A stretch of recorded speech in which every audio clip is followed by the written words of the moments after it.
मसीह में आप सबको सलाम। खुदाबंद आपको और आपके ख़ानदान को बरकत, सेहत और तंदुरुस्ती अता करे। मसीह यीशु नासरी के नाम से आमीन। हमारे लिए आज की तिलावत यिर्मयाह नबी का सहीफ़ा 7 बाब पहली आयत से 11 आयत। ये घर जो मेरे नाम का कहलाता है, क्या तुम इसे डाकुओं की खोज समझते हो?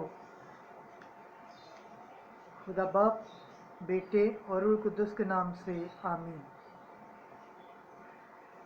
ये वो कलमा है जो उस वक्त यिर्मयाह ने खुदावंद से पाया जब उसने कहा कि तू खुदावंद के घर के फाटक पर खड़ा हो और वहाँ इस कलाम की मनादी कर और कह, ऐ तमाम मर्दान यहूदा जो खुदावंद को सजदा करने के लिए इन फाटकों से दाखिल होते हो, खुदावंद का कलमा सुनो। रब्बुल फ़वाज इसराइल का खुदा यूँ फरमाता है कि अपनी राहों को और अपने अमाल को दुरुस्त करो, तो मैं इस जगह में तुमको बसाऊंगा। झूठी बातों पर भरोसा ना करो, ये कहकर कि खुदावंद की हैकल, खुदावंद की हैकल, खुदावंद की हैकल ये है। क्योंकि अगर तुम अपनी राहों और अपने अमाल की सलाह करो और आपस में पूरा इंसाफ करो और परदेसी और यतीम और बेवा पर जुल्म ना करो और इस जगह में बेगुनाह खून ना बहाओ और अपने नुकसान के लिए दूसरे माबूदों की तस्दीक ना करो, तो मैं इस जगह में तुमको बसाऊंगा, यानी इस मुल्क में जो मैंने तुम्हारे बाप दादा को कदीम से हमेशा के लिए अता की। देखो, तुम झूठी बातों पर भरोसा करते हो जिनका कुछ फ़ायदा नहीं।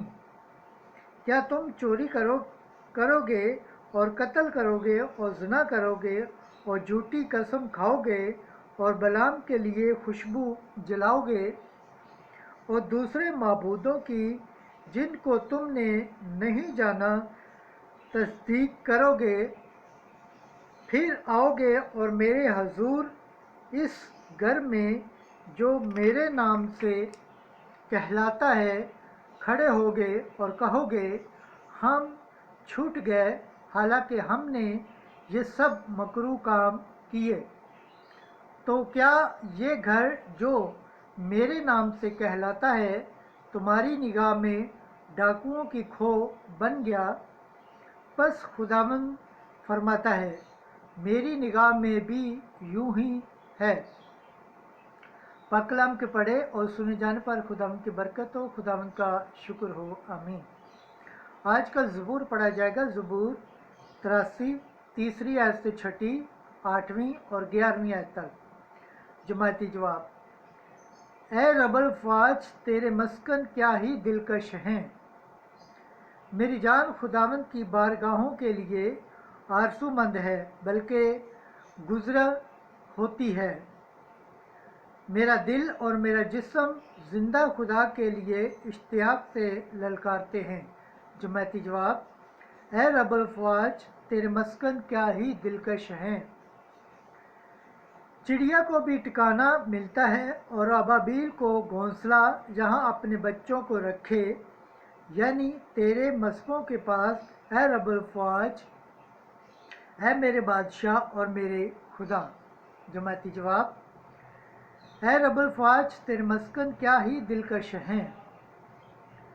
ऐ खुदावंद, मुबारक हैं वो जो तेरे घर में रहते हैं, वो तो हमेशा तेरी सताइश करते हैं।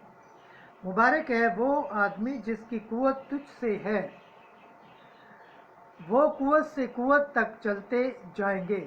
जमाती जवाब, ऐ रब्बुल फ़वाज तेरे मस्कन क्या ही दिलकश हैं।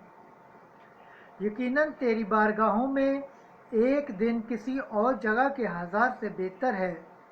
शरीरों के खैमे में रहने की निस्बत ऐ अपने खुदा के घर की दहलीज में खड़े होना मुझे ज़्यादा पसंद है। जमायती जवाब, ऐ रब्बुल फ़वाज, तेरे मस्कन क्या ही दिलकश हैं। खुदावंद के पाक कलाम पढ़े और सुन जाने पर खुदावंद की बरकत हो, खुदावंद का शुक्र हो, आमीन। नारे हम, इस कलाम को जो तुम्हारे अंदर पवस्ता है क्या है और तुम्हारी जान बचा सकता है, हलीमी से कबूल करो। हज की अंजील मुकद्दस मत्ती के मुताबिक 13 बाब 24 से 30 आए। कटाई के दिन दोनों को इकट्ठा बढ़ने दो।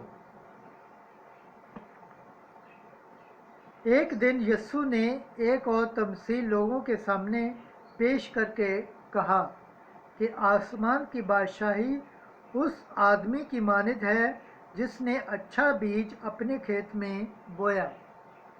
लेकिन जब लोग सो गए तो उसका दुश्मन आया और गेहूं में ज़बान बोकर चला गया। जिस वक्त पत्ते निकले और बालियां निकलीं, तब ज़बान भी ज़ाहिर हुआ।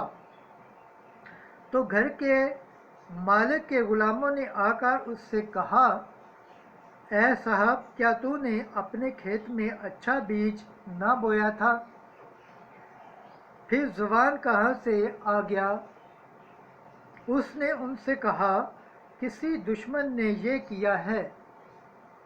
तब गुलामों ने उससे कहा कि क्या तू चाहता है कि हम जाकर उसे जमा करें?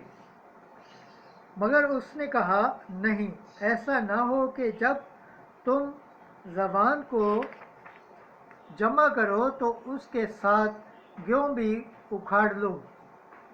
कटाई के दिन तक दोनों को इकट्ठा बढ़ने दो, कि मैं कटाई के दिन काटने वालों से कह दूंगा कि पहले ज़बान जमा कर लो और जलाने के वास्ते उसके गट्ठे बांध लो,